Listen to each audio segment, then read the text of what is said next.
What's up, guys? This is Dan Wilson, and you're listening to the ddon.life podcast. I had a very hard time sitting down and hitting record.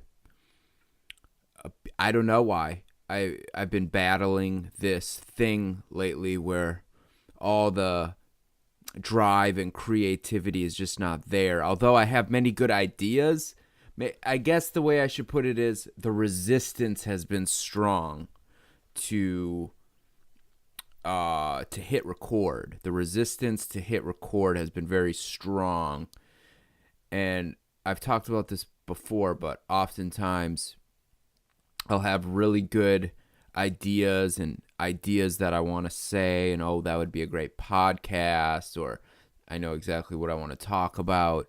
But then when it actually comes time to sit down at the desk and hit record, I draw blank, So that can happen. We're in Minnesota.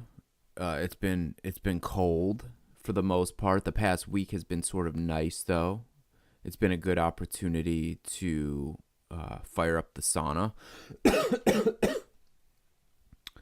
A while ago, Ken Hannigan and I engaged Massa to help build a sauna. And that's kind of been the big project around here, building a wood-fired sauna, mobile. So it was mobile. And it's in our backyard right now. And for the past, couple months, we've just been chopping away wood and firing that thing up and getting our sweat on for the most part. But I guess the thing that's on my mind tonight is we're talking about barrier or resistance to recording, barriers that we put up for ourselves. My procedure has always sort of been you record something, put it up on Libsyn, so it goes on iTunes, put it up on YouTube, and then post to Facebook, because Facebook is where all my friends are. And probably just because Facebook is the oldest social media site that I've had an account. Well, I guess MySpace. I was on MySpace before Facebook, but Facebook lasted. And that's where I have the most people that I actually know and kind of have a history with on social media. But it's gotten so dry, and I hate posting on Facebook. I post on Facebook, and then the people that like it or comment are not the people I wanted to like or comment. I wanted them to not like or comment. I wanted them to, though that wasn't the audience that I was trying to reach. Nothing against those people. They're just not the audience I was trying to reach. So I've decided that I'm going to change that procedure. I'm not going to post on Facebook anymore. I'm out of Facebook. I'll still, check it, but just because I'm an addict. I'm over it. I'm over Facebook. Steemit is where it's at. And as bad as Twitter is, that's kind of where the public forum is on Twitter. And I don't like Twitter. I'm not investing in Twitter. I don't post in Twitter. I only follow cryptocurrency and blockchain accounts and political stuff, political accounts too. But I have no personal friends on my Twitter. I don't follow them. If I post, I usually just hashtag the hashtags I want to use, and then hopefully make some connections with people that I don't know, but we have more in common than the people that I'm going to find on my Facebook, So overall, I'm over it. I'm over Facebook. I'm really into this crypto craze. The past month or 2 months, I've been researching crypto a lot, and I've definitely been buying a lot of crypto. And when I say buying a lot of crypto, I mean just a lot of purchases, but all of the purchases are small. So I don't have that much crypto, but I have some crypto. I think basically how it went down for me was I bought crypto last year after I heard about Coinbase. Like, I found out how to get into crypto through a Facebook friend, Jobby Weeks. I've never met Jobby Weeks, but we became friends during probably like 2012 or before, but like the Ron Paul days when we were doing Ron Paul Vision. And I added a lot of people that I didn't know, but we had the InfoWar libertarian thing in common. And so I saw him posting all the time about crypto, and he was always like traveling or showing his plane tickets to where he was going to go next on Facebook. And I'm like, fuck, I should get into crypto. I mean, what the hell? I hear about all these people making all this money in crypto. How the fuck do I do crypto? How do I get into this bitch? So I actually sent him a message, and he's like, here, start a Coinbase account. So I started a Coinbase account. I put a little bit of money in. This was like last year. And I went back to it. And it had like doubled. I had double the amount of money I had in there. I think but then in the summertime I heard the Joe Rogan podcast with Peter Schiff. And if you guys have heard that episode, it's the one where he was talking about the Gold Money company, where you can download an app on your phone or just hop on your computer and go to their website, and you start a Gold Money account, and then you can buy gold, and Gold Money will store the gold for you using Brink's security, and they will just basically keep it in a vault for you. But it's yours, and you can control it with your smartphone. So I can pay for things with. I think it's really cool, and I'm going to get back into it. I've been on such a strong crypto craze the past couple months. And I should say, I was on if you're following crypto right now, we are coming down from all-time highs, and a bit of a crash happened. So, I bought low on some of my coins, but I also bought high on some of my coins. So it pretty much evened out. I would say overall, I don't know. I would say I'm around break even from the last injection of cash I did in December and the beginning of February. I lost big on Verge. I bought a lot of Tron at 4 cents. It went up to 30 cents, and I just sat there and watched like a dumbass. And that was just like, I didn't understand buy low, sell high. I just didn't understand that yet. And then as I kept researching, I was listening to Altcoin Buzz. I was listening to another YouTube channel called Cryptocurrency News. And that's when, I started learning the basic terms of HODL and FUD and FOMO and just, total supply, market cap, circulating supply. I started watching Sniper's Tube. I think his name's Asim Alabadi. I probably got the name wrong, but he's a stock trader that came into crypto, and he makes a lot of technical analysis videos just looking at the crypto charts. So I geeked out on that a lot, and I really like all those guys. I like these channels. A lot of times they put the coins they're talking about in the title of the video. So sometimes if it's a coin that I don't know about or I haven't invested in, I might skip it just because yes, I would love to just keep putting money into new coins. It's addicting, but I can only put so much in, and I kind of endured the crash. I didn't sell anything when it was at all-time highs. I just let it keep going until it crashed.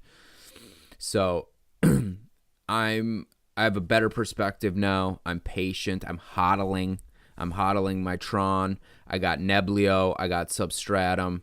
I got Utrust. I've got Funfair. I've got a little bit of Ethereum, obviously, and Litecoin. But that was the one nice thing. I bought a bunch of altcoins, or I bought a bunch of other altcoins when Ethereum was really high, when it got up to like 14. I had a bunch of Ethereum in my Coinbase account, and I went in and bought a bunch of little, altcoins that were, they were coming down off all-time highs. So overall, I would say I'm around even, but they've gone down since that. Like Neblio, I bought it. It went up to $60 a coin, and everyone was like, holy fuck, because Neblio was right out of the gate, and it was just killing it. And then it went down, and it kind of crashed, and then it went to like 46, and I bought it at 46, thinking, it's been up to 60. It's going to bounce back up over 60 with the way it's going, but it didn't.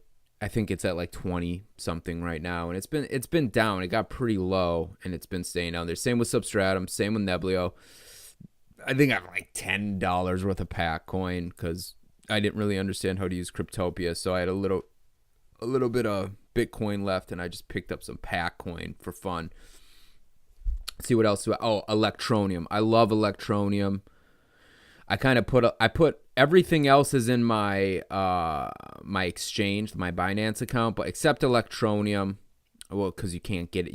You can only get Electronium on Cryptopia, but I didn't want it in Cryptopia. There's a lot of like bad people say don't leave your money in Cryptopia.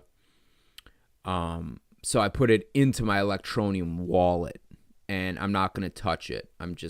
That's a long-term hodl. I'm gonna give that hodl.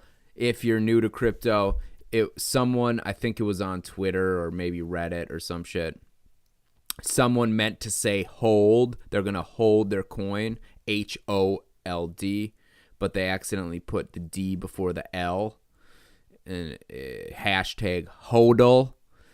And so the new meaning of hodl is hang on for dear life. So you're holding on for dear life, your coins. So that's what hodl means. If you see hashtag HODL, hodl, it means hold on for dear life. And that's what I'm doing with my Electronium. And I like Electronium because they're going to have digital mining, mobile mining for smartphones. And they're going to be an app-based crypto.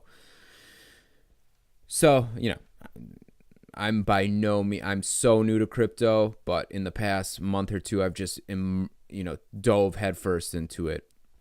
And it's addicting. It's fun.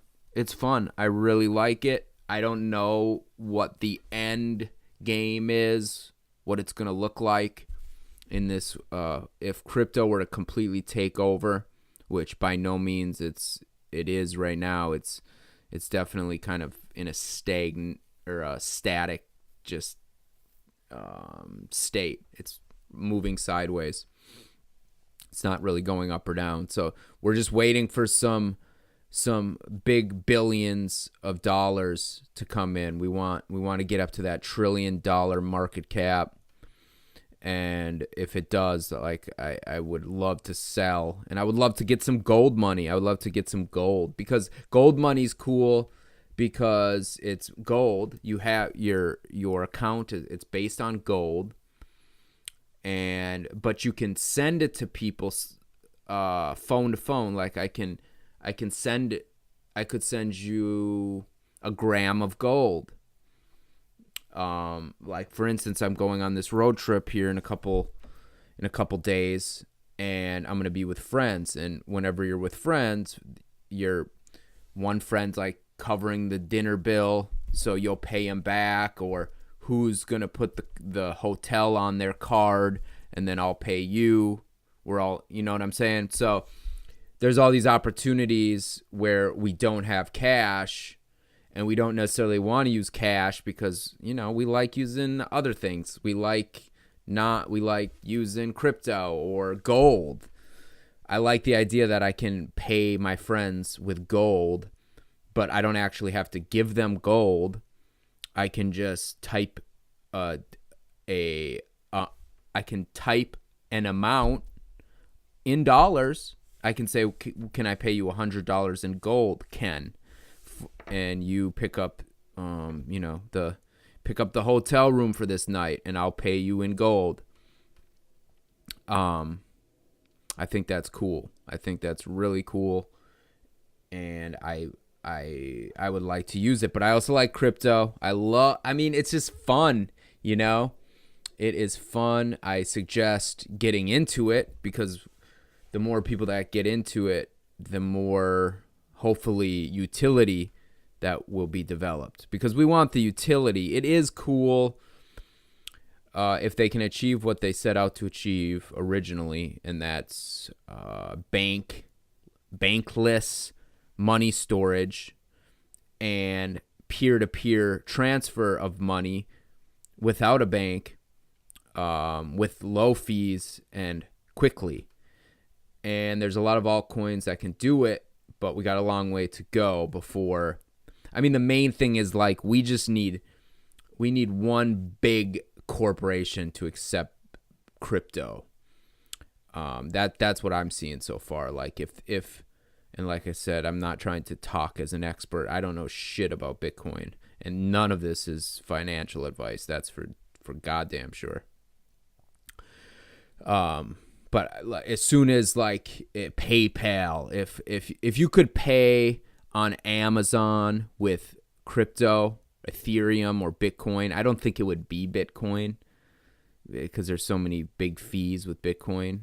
But if for instance, if Electroneum, I think Electroneum would work great, or Ethereum, if you could pay, or with Litecoin, if you could pay with Litecoin or Ethereum or Electroneum on Amazon, then I think that'd be a big step forward for crypto, obviously. But yeah, as soon as it actually becomes a viable payment, that's why I like Utrust. Utrust is a crypto where they're trying to be an exchange, sort of. That's the utility, is where you can pay them with different cryptos, and then they pay the person that you're paying with currency, with fiat, with US currency. So, for instance, if me and my friend had Utrust, I could pay him.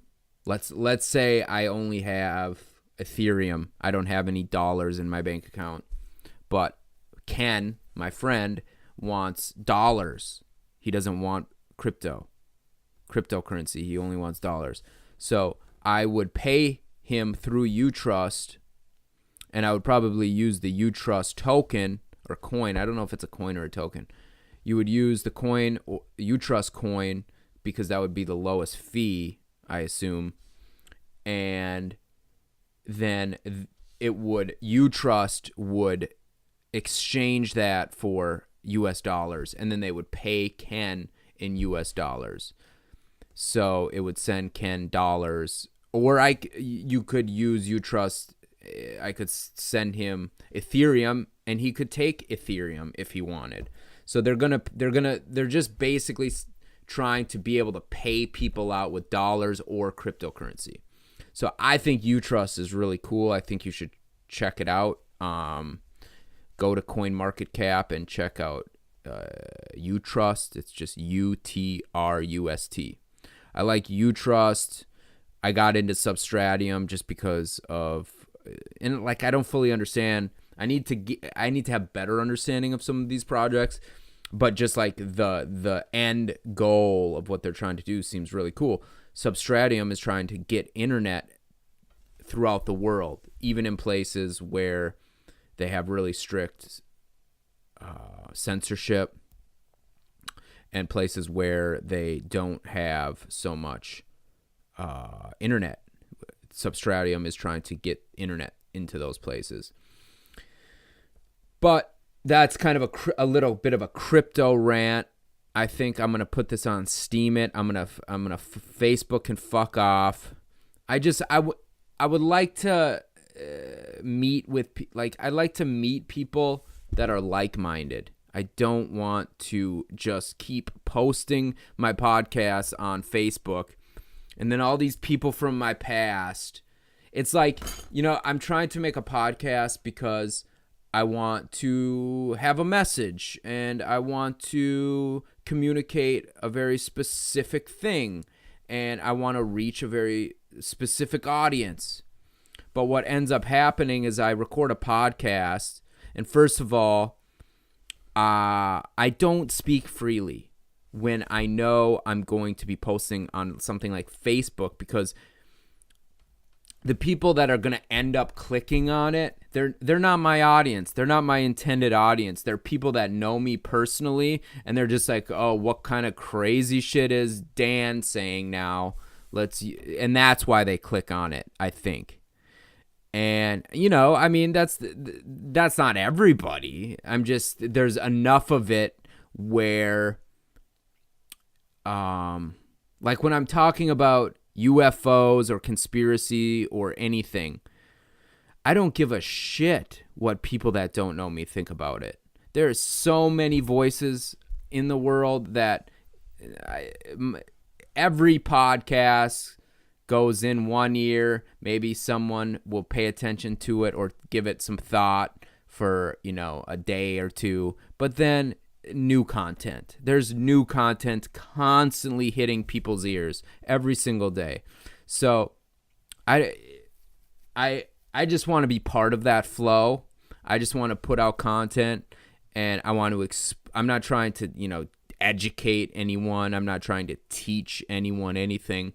But I guess a better word for it is like, I want to go explore and seek the answers to the questions that I have, and seek the answers to the mysteries that interest me of this world, and go out into the world and try to find those answers, and do that through podcasting and hopefully video. But podcasting is just so much easier for me right now. It's just audio, But I love video. I would love to do video, but we're doing podcasting. So my goal is to go out and ask the questions that I'm interested in, try to seek out interesting people, and get the answers to those questions I have. And hopefully, in the process, that creates some value to the people that also have those same questions. I think that makes sense. I think that makes a lot of sense. But like I said, I take the opinion that I don't know shit. I don't know anything. I mean, and I might know as much as other people. And I would argue that very few people know a lot of things. They think they know a lot of things. They're certain that they know, but they don't know. They just have a very strong opinion.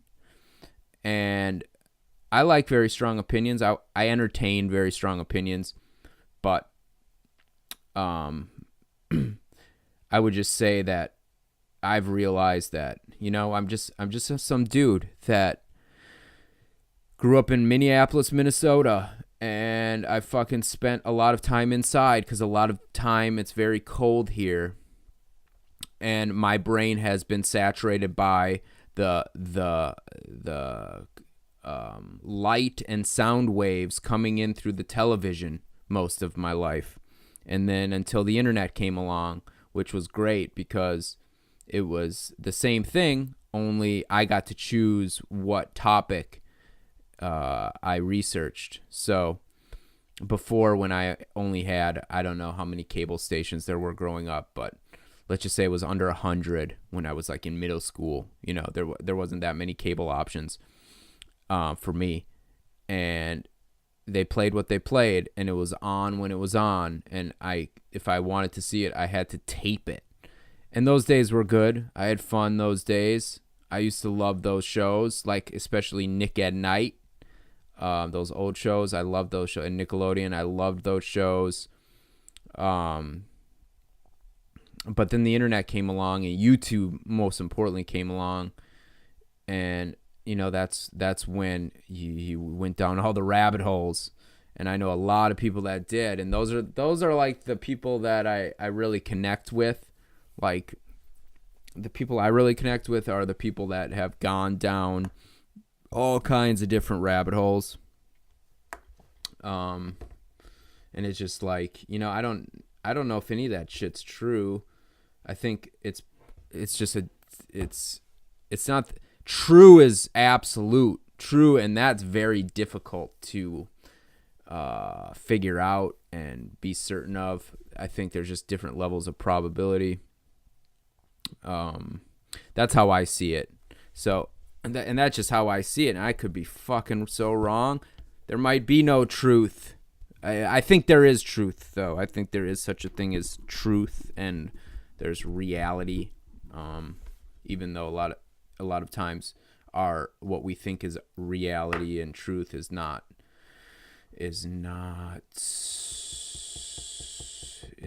accurate, I might say. So anyways, you know, that's what I'm trying to do with this podcast. I'm trying to seek out answers to the questions that interest me. And a lot of that shit is in conspiracy. It is in the conspiracy realm. Because it's funny. I have a predisposition to conspiracy theories, and I've heard, I don't know if it was Tom DeLonge said this recently, but when I was growing up, going to my elementary school, it was a Catholic school, and I disliked a lot of it, but I really did like a lot of it. I liked the friends that I made, for sure, but I had some teachers I didn't like so much, but I had some teachers that I really liked then, and the class always turned into a philosophical discussion. We weren't it was math. We weren't necessarily talking about algebra or math or whatever it was. It would turn into a philosophical discussion, and he would tell us about, you know, Einstein and these great minds and what they did. And it was like the only time in grade school when I was captivated by my teacher, Mr. Marcoux. And he was just so cool. Anyways, they had this book in the library, and it was like, I forgot the name. I should try to figure it out. But it was like Unsolved Mysteries or something. And I'd always gravitate towards it. The big ones were the Bermuda Triangle, the Bigfoot, the Abominable Snowman. But it was the Bermuda Triangle story that really, it sparked my interest, because like as a little kid, here's this book saying that there's this place in the ocean, and it's a triangle that it connects 3 different spots on the earth, and boats and planes that go over it, they disappear, and no one knows where they go. So I was like, whoa, is that real? That is crazy. And it just captivated me, you know? It was the Bermuda Triangle. So I don't know what it was about it. Maybe it was that book specifically, but something about it I really liked. And I think that was just like Laurel Hardy was the foundation for my sense of humor, because my dad was exposing me to Laurel and Hardy when I was old enough to remember, like 3 years old, 4 years old, 5 years old. That's all I wanted to watch were the Laurel and Hardy reruns. I loved Laurel and Hardy. So I've been rewatching Laurel and Hardy's lately. So anyways, the Bermuda, I think it was like the Bermuda Triangle, and maybe there was some stuff about UFOs in there. I'm trying to think if there's any of the other ones. The Bermuda Triangle was the one that I remember that really scared me. It scared me that there was something going on, and humans didn't know what was going on, and people were disappearing, and they don't know where they went. So in my head, I'm like, where did they go? I want to know. I want to fucking know where the people that got lost in the Bermuda Triangle went. So it was kind of like an unsolved mystery in my head that I got obsessed with when I was a little kid because of a book in the library. So when I think the next monumental pivotal excuse me I think the next pivotal point was 9/11. When 9/11 happened, I was a senior in high school, and just like everyone, I watched it on TV, and I was terrified, and I was super terrified. But what made it worse is I would go home, and me and my friends would smoke a blunt of weed, and then we'd turn on the TV, and we'd rewatch 9/11 happening, and we'd see Osama bin Laden, we'd see video of the terrorists, and we didn't know if another attack was going to happen. Like, we had no idea what was going to happen. And that was a scary time. And it did, like, the point about the blunt is that made it way worse. We would get just baked out of our mind, and 9/11 just happened, and it's like, I'd be terrified. I'd be absolutely terrified. So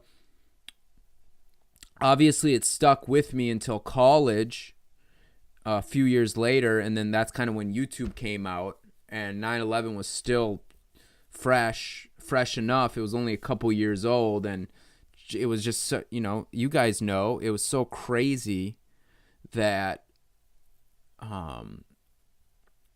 more and more info came out about it, like video wise, and more people. As soon as YouTube came out, there was all kinds of different reruns, and people would curate the footage in a different way, and they would tell their story. And I was so obsessed, and I was captivated by what happened with 9/11. And so starting from that point, on YouTube, I went down a bunch of different rabbit holes. I'd watch every video that I could. I remember being in college in my room, and I would just I went to Stout. I went to University of Wisconsin Stout. And what do you do at Stout? You get fucking hammered on starting Wednesday night. We go to the bar, and we take 20 shots. Literally, guys, 20 shots of McGillicuddy's until I'm puking my brains out in a dark corner of my room, shivering because I'm so fucked up, and I was smoking cigs and weed and just crazy shit. Eventually, and I've told this story before, if you go to the podcast, I had many experiences two bad experiences in the hospital with some infections, and they told me to clean it up, and I just said, fuck this, I'm done. And I changed it. I did a 180. I became extremely concerned about my health, and I distanced myself from the risky behavior, and I started researching good nutrition and good behavior, and I started working out. And from then on, instead of going out on the weekends, I didn't want to go out. I had YouTube. I just wanted to keep watching YouTube. I just wanted to keep watching people's videos. There were all wide-ranging videos, from just a person sitting in front of a camera talking, like sort of like a video podcast, to people uploading documentaries. It was just this giant database of all this new information, new theories, all this information that they would never play on the TV. You would never get it on cable. There's no financial connection like commercials or anything at that time. It was just people would put up onto YouTube whatever the fuck they wanted. And I started listening to like Farrakhan and Dr. Phil Valentine, and just how, the white race was spawned from genetically engineered from demonic entities. And I loved all that shit. Like, I would watch, and I loved the comments because I loved reading comments and seeing what real people, now it's all bots and trolls and shit, but back then it wasn't as bad. There was more, I think there was more real people, and they were saying their opinions, and people had wild fucking opinions. And I had, this little world growing up in Northeast Minneapolis, St. Anthony, and just totally sheltered in my tiny little pond, and then YouTube comes out and I realize the world's a fucking crazy place, and it just going through down many different rabbit holes of many different subjects. And I loved it all. I just loved it. And that's how I wanted to spend my weekend nights, researching this stuff. So I think ultimately that's why I gravitate towards podcasts and information. That's why I think that it all goes back. The point I'm trying to make is why I don't like Facebook. So Facebook is filled with people, and I love them, I love them all to different degrees.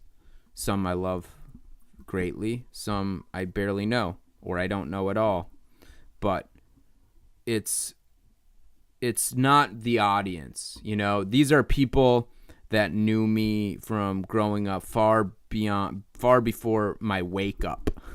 I'll say I believe I woke up, quote unquote, woke up in 2007, 2008. And to me, it came in the form of health, and I started getting into, researching, being exposed to different health conspiracy theories. Leonard Horowitz, that's who I remember was kind of the first guy I started listening to, and if half the shit he was saying was true, it terrified me. But anyways, that's not what this is about. That was just kind of my entry into the YouTube rabbit holes. But after that happened, after I started going down, after I quote unquote woke up, thanks to YouTube and the internet, a lot of the people, like I fucking posted like crazy on Facebook, all kinds of crazy shit. I would just post it. I just wanted to share it with the world because it was, I would see a video and I'd be like, how does everyone not care about this? And I would post it. And then it got to the point where I would start posting videos because of the title before I even watched the video. I would just start posting like crazy. And then I would see people who I'm friends with on Facebook. I would see them in real life, out and about, and they'd be like, dude, what the fuck is wrong with you, man? Did you go crazy? And that was a big pull. A big correction happened after that. Let's just say it like that. I realized my behavior was too aggressive with information. It just goes back to the fact that was not my audience, and I realized a lesson. And I no longer do that. And I think the fact is, like, the whole point of this long podcast I'm doing, and I have to say it feels amazing to be back doing a podcast. It feels good to talk. I had a great sauna today with Ken. We sweat our fucking asses off. We were in there for like an hour and a half just sweating, and then we went out in the snow and laid in the snow, got all cold and numb, and then went back into the sauna and threw some water on the rocks and got it all steamy, started sweating again. And I felt amazing, and then I took a nap. It was an amazing nap, and I woke up and watched some Laurel and Hardy, and it was just, I had a good day. The sunshine was out, so that's always nice. But the point I'm trying to make is that Steemit is, I'm gonna go. Why would it's a win-win to get off of Facebook and go on to Steemit. I want to meet new people. I want a new audience. I don't want to have to worry about what I say because I might run into someone at the coffee shop and they heard my crazy ass podcast, and then it's just an awkward, weird interaction because like they're a super normie. You know what I mean? I want to put it out to new people. And if I attract the haters, I'm ready for that. My heart is ready for the trolls, okay, and the haters, because I don't think I will care, because I don't give it. I don't know. I've kind of got numb to it with haters in my life and in general. Whatever. Just a sec. But I guess there's like many opinions that I have that I would never say on Facebook anymore because of those strong reactions that I got when I would post all kinds of crazy shit. Like 2009, 2008, I'd post all kinds of crazy shit on Facebook. 2010, I'd post all kinds of crazy shit on Facebook. And I didn't get a good reaction from the people that knew me in my personal life. They didn't like it, and I think they pushed me away, and my relationships might have got damaged with them a little bit because they think I'm crazy. I don't think I'm crazy. I think I was too aggressive. That was my mistake. And posting, if you don't even...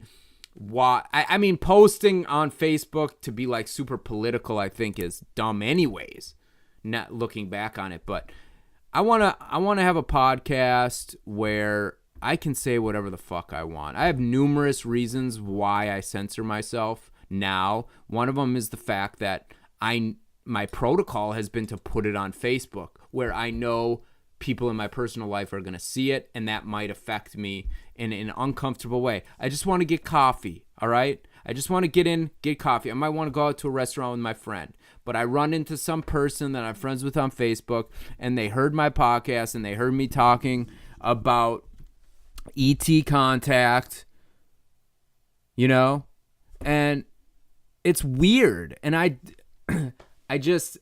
I'm creating that.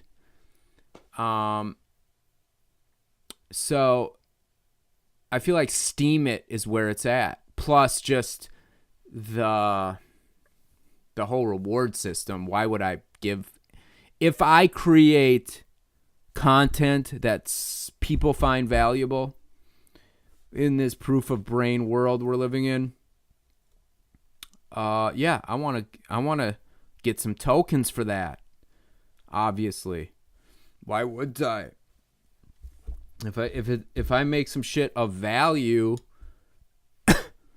I want to get that value returned to me, so I can spend more time making content of value. Because right now I'm basically creating value in my life in a way that it's not my mission in life. It's not my passion. I'm not possessed by passion, and like I want to. That's your goal in life, is to find a way to fund your life by doing something that you're deeply passionate about, and you could do it all day, and you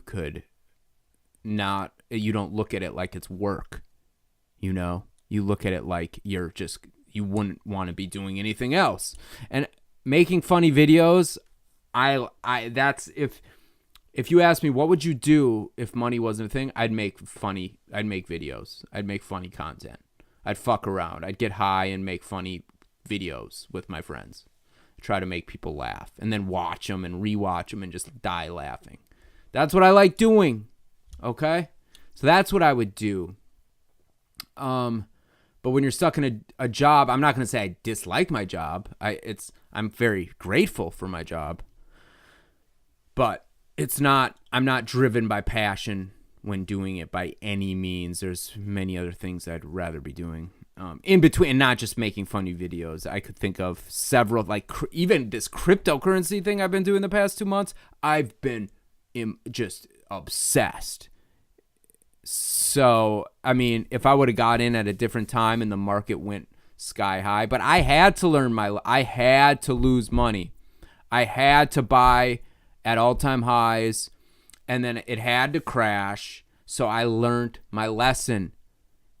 Don't buy at all-time highs unless you're doing unless you plan on doing a very long-term hold. You buy the dip when everyone else is getting out. If you think it's good tech, if you think it's a good project, but it sees a dip for whatever reason, for whatever FUD, fear, uncertainty, and doubt, whatever, that's when you get into it because you're going to buy the dip and you buy low. And then when all of the FOMO happens and they start pumping that coin again and it reaches a new all-time high, that's when you sell. And maybe you just sell it and wait for the next dip and then buy back in and strengthen your position on that coin. So that is what I learned through. I made 2 mistakes. The first mistake was I bought Verge at its all-time high, and then it went down. And then I sold it at its all-time low. Not all-time low. I sold the dip. It wasn't its all-time low, but I sold way lower than I bought it for. So I made the first 2 mistakes of trading on that first trade. And then the second big mistake I made was I bought Tron at 4 cents, which was good. That was very good buy. But then it hit an all-time high, and I didn't sell. I should have sold, and I should have spread out I should have bought more shit on the dip. So I learned that lesson. And I'm by no means saying I'm any sort of good trader or anything. I'm a newbie, and I'm learning, and I'm listening to people that I think know what they're talking about, like Altcoin Buzz and like Sniper's Tube. I'm learning a lot from these people, and I'm excited for the next bull run because I'd love to make some money in crypto and then follow these rules of buying low and selling high and see if I can actually master my emotions and make some profit. You know what I mean?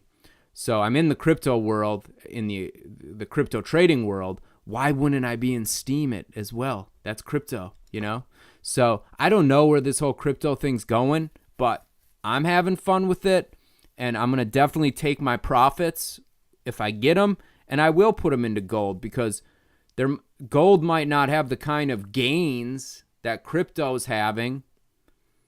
Losses too, but it's a ancient 2,000-year-old proof store of value. It's proven itself as a store of value. And this thing with gold money where you basically just have a bank account that's backed by gold and you can pay for shit with it. You can actually get a credit card and it comes directly out of your gold money. So the gold becomes extremely liquid. I can pay my friends with gold. I can pay credit card transactions with gold. Now it's not physical gold, but it could be because at any time you can cash out and they will send you physical gold. So you do have gold. There is actual gold in that bank account. And I like it. I like gold. I think, I listen to a lot of Peter Schiff, and I don't take him too seriously because I like crypto.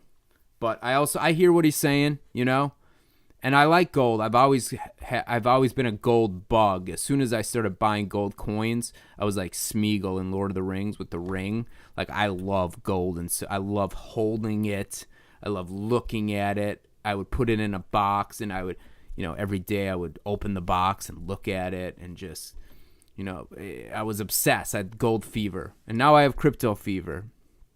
But I think gold money's good because you don't actually have the gold. So I won't be so obsessed with gold. I know I own gold. I know I could cash out and they would send it to me if I actually wanted physical gold at any time. But so yeah, crypto and gold, that's what I'm into. But yeah, this is a podcast for Steemit. I've gone way too long. I've repeated myself, but if you're still listening right now to the end, thank you. I appreciate you. I want to say thank you to Paul Irving for, pushing me to post on Steemit. He's practically a fucking whale, all right, on Steemit. So he's been pushing me to get into Steemit. So, all right, guys, don't take anything I say too seriously, and I hope you guys have a good night.